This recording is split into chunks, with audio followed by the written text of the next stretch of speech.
We all have those days where nothing seems to work together. And after creating a bit of a mess in our wardrobe, we end up wearing an outfit that feels a little bit off. I'm sure many of us hate this feeling because wearing a good outfit can mean that we're just feeling our best as we tackle the day. So here are some things that you can do and learn today so you never struggle to put together an outfit again. And I do want to talk in today's video not just how to build a basic outfit, which I feel like you guys all know how to do, but how to build one that we're so excited to wear. Today's video is in partnership with Mejuri, so I'm wearing their pieces throughout today's video, and I'll share with you some of my favorites and also my favorite styling tricks later on in the video. When you're standing in front of your wardrobe in the morning, don't spend too much time on your base outfit. These one base, like 8 ways, 10 ways videos have been so popular on Instagram and TikTok, and I love them because it really shows us that accessorizing is key and that there are so many directions that we can take a base outfit. So when we stop obsessing over what is the base look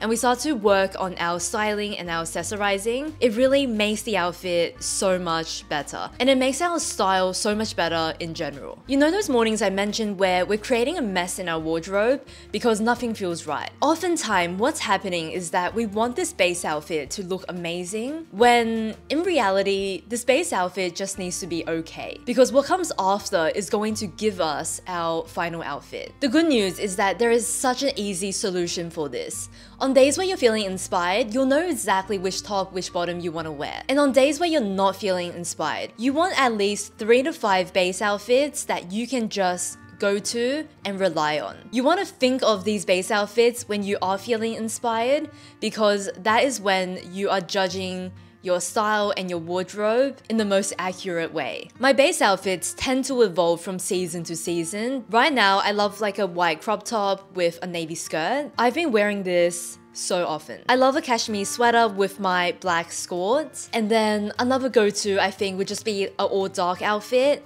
Dark top, dark skirts. If you're thinking that these outfits are so boring, that's okay, because what we're gonna do in the next steps is going to turn this into a proper look. Something that makes it really easy for me to put together an outfit and run out the door is to curate my accessories so that I can combine them with any basic outfit I'm wearing and make the outfit suit my personal style. The idea is that if I'm wearing the most generic of outfits that could suit any personal style, these accessories are going to tie it to my style. So when we're thinking about what accessories will complement our wardrobe, what we're looking for, think about you in your most basic, effortless outfit. And then think how these accessories could push this outfit so that it suits your style. And I think that when accessories can do this, they really get the tick of approval in my wardrobe. Some of the accessories I've been loving lately, I love this cap. Wearing a hat in Australia is kind of an essential because of how strong the sun is. And then when I saw this one, I just thought the shape was absolutely perfect.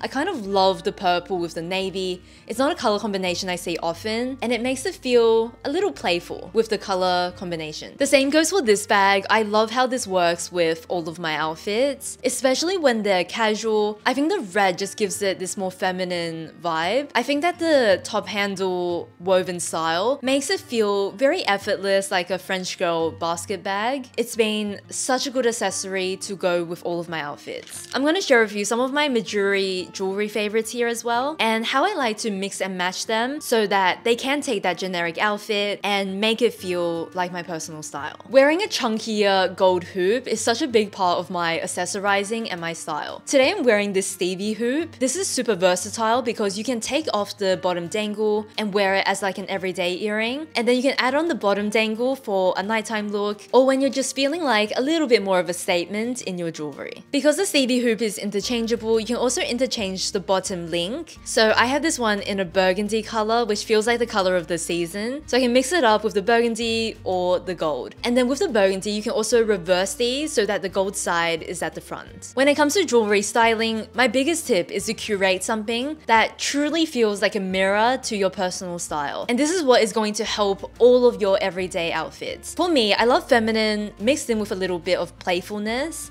So I've got the femininity in the pearls, which I love to wear. And then we've got some more playful charms, which I've stacked onto this necklace. I really love the gothic letters right now. I think these are so cool. The zodiac pendants are an absolute classic. And then we've also got a little garnet on my necklace, which is one of my favorite stones and colors. You can never go wrong with really classic stacking bands. I often combine these and mix and match them with other more statement pieces to kind of round out the stack. And then I also have these two bracelets, which I haven't taken off in 6 months. The beaded one is from many years back at Mejuri, so I don't think it's still available. But this one is the timepiece bracelet, and I love how it catches the light, and it's so comfortable and easy to wear that you will just never think about it. Probably my all-time favorite pieces from Mejuri are their hoop earrings, as well as their mini pearls. So if anything catches your eye, if you want to look into anything, I will link to all of these pieces down below if you'd like to check it out. If we don't want to struggle to put together an outfit, we need to learn how to take our wardrobe and give it different vibes, different looks based on how we style things and how we accessorize. My tip here is to accessorize with some juxtaposing, contrasting, opposite pieces. Let me explain this. I think that when we try to find our personal style, we get so tied to one aesthetic. And this is a sure way that we will get bored with our clothes. Because as we go about, seeing inspiration around us, it is inevitable that we will be inspired by things outside of this one aesthetic. So in our wardrobes and in our outfits, if we can take our accessories and our styling and bring together our inspiration and our different vibes we're drawn to, then that's how we never get bored of our clothes and we always have something to wear. The base aesthetic in my wardrobe, I would say, is feminine, but there are so many times where I'm inspired by playfulness, by sportiness, by more classic pieces. And learning how to tie all of this into my outfit and into my wardrobe is the key to never struggling to put together an outfit. We struggle to put together an outfit when we feel too tied down to one word, but styling and juxtaposing different vibes into an outfit is really what is going to constantly give you fresh ideas of what to wear. When we try to fit into one aesthetic, what happens is that when we fall out of love with it, we kind of feel like we need to buy a whole new wardrobe. And then we kind of keep on jumping from wardrobe to wardrobe. When we try to mix different vibes together, it means we can have fewer pieces. We don't need to change up everything we own. And it becomes a more fun way to get inspired by trends and by inspiration we feel and see around us. Because I am such a fan of this tip, there are also some other things. This allows your style to transition in a really natural way. It's not like one day you were feminine, the next day you're sporty. It allows your style to blend and to gradually develop really naturally with you. I also think that this makes outfits so much more interesting when it's not head to toe one aesthetic. That can sometimes almost feel like a costume, whereas when we can see you and your style in the outfit and there's like a mix of different aesthetics, that's when I truly feel like an outfit is interesting. If you don't want to struggle to put together a good outfit, then start with your non-negotiable, your practical piece first. So what I mean by this is that you don't want to get to the end of the outfit to realize that the coat or the shoe ruins the look. You want to start with the thing that you can't give up that day. So in the winter, it's usually your outerwear. On the weekends, when you might be doing a lot of walking, around the neighborhood, you want to start with your shoe first and get the non-negotiables out of the way. Rainy day, that could mean your raincoat or your shell as well. When we work backwards from our non-negotiable piece, we end up with a much better outfit because the rest of the outfit will complement this piece. Whereas the other way around, we often find ourselves needing to change or to adjust things just to make it look decent. So on a really active day where I'm doing tons of walking and the sneaker is a non-negotiable, then I'll start here and then I'll think of a pant or a bottom that would work with this shoe well. From here, because I still want to build a cute outfit, maybe it's a weekend, I want to look nice, I will kind of accessorize using things that won't affect the practicality of the outfit. Most days, shoes is probably the biggest consideration for me. For example, my black boots or my loafers. These are pretty comfortable for my everyday walking, and then I'll work backwards from here, and it makes putting an outfit together so easy. Half the time, when I'm struggling with something in my outfit, it's the shoe. Here are a couple of shoe styling tips that I kind of use every day. First thing is that I like to create a gradient from head to toe. So if I'm wearing white top and then dark pants, I always like to go for a dark shoe. If I'm wearing dark top, light pants, I like to go for a slightly lighter shoe where possible. Now, I don't have that many light shoes, so it is a where possible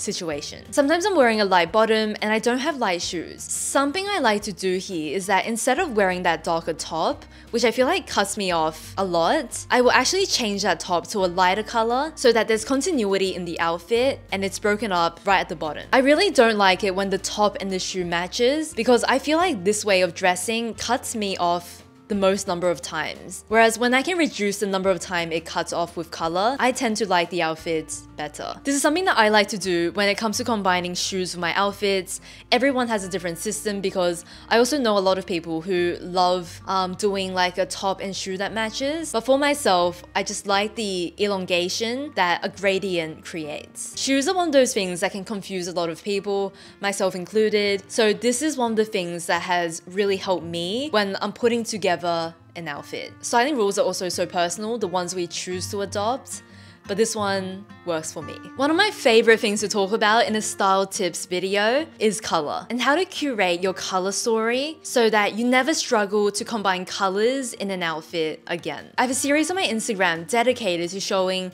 how wearable color can be, despite the feeling that sometimes neutrals are the only versatile things to wear. Figuring out your color story is one of those things where you can do it now, and it's going to help you on those mornings where you're rushing to get together an outfit. So your color story can be like this, very neutral with some colors that are more muted, or it can be super intense and bright, and then you can also fall somewhere in between. So if you're convinced, this is how I recommend creating your color story. On my color mood board, I start by brainstorming colors that either I just really love and want to wear, and then colors that I feel like look good with my skin tone. So there is debate about this one, whether we should wear the colors that look good on us or whether we wear the colors we like. For me, it's both. Like, there doesn't have to be like a decision. We just combine them into our color palette. I generally find this process to be pretty easy, where even if I love looking at a color, if I hate the way it looks on me, then I'm not gonna want to wear it. But if I love a color and it's not the best for my skin tone, but I like it on myself, then it stays on.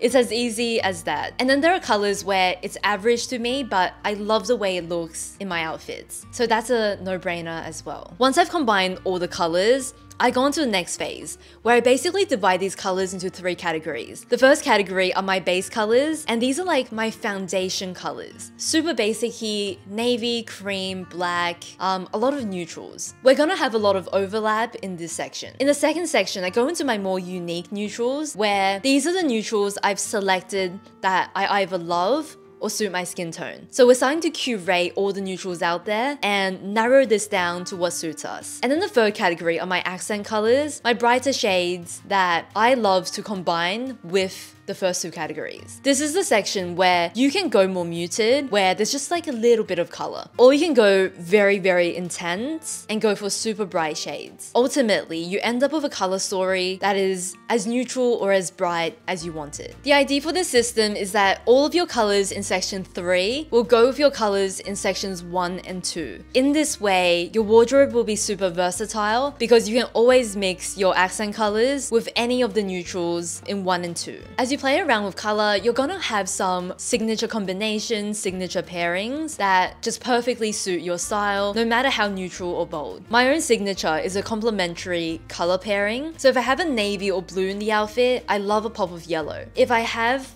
a deeper green, I love a pop of red. Going to the opposite side of the color wheel is my favorite way to create this playfulness in my look. Earlier in today's video, we talked about juxtaposition in terms of vibes, so mixing like different style aesthetics together. I also want to talk about juxtaposition in terms of styling. What juxtaposition looks like in styling is combining shorter silhouettes with longer silhouettes. So let's just say I'm wearing a very cropped top. I love combining that with a sleeker, longer bottom. Otherwise, it can mean wearing shorter pieces on the inside paired with a very long coat and just mixing up these short and long silhouettes in an outfit. I love juxtaposing slimmer, more form-fitting pieces with more oversized silhouettes because this just brings them out in the best way, and I think it makes for the most interesting combination. I also love juxtaposing fabrics together. So for example, something very silky and light with something more structured and tailored. This is why I feel like I see a lot of blazer looks with a slip dress or a slip skirt. They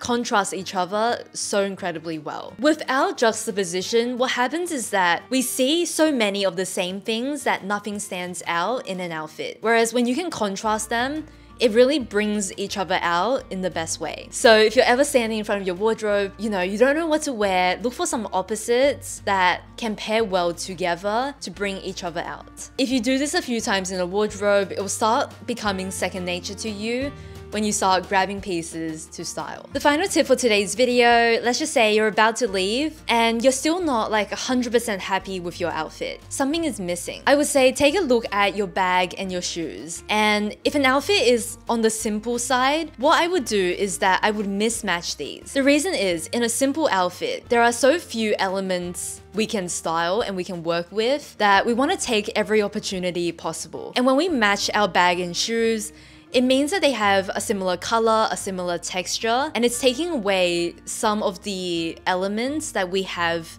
to play around with. For example, one of my base outfits, if I wore a matching bag and shoe, it falls a little flat. Whereas when I can contrast these two pieces, we're able to bring in one more color, one more texture, and that can be enough to tie everything together. In a more complicated outfit, if we match the bag and shoe, it actually is fine. But it's really those simple outfits where we want to maximize the styling in our accessories that it makes such a difference to mismatch them. Thank you so much for watching today's video. If any of the pieces I wore caught your eye, they'll all be linked down below, as well as the pieces that I'm wearing from Mejuri. If you enjoyed today's video and you'd like to see more on my channel, I have fashion videos every single week, and one of my favorites is my wardrobe tour that I recently filmed. Have a lovely week ahead, and I'll see you next one. Bye!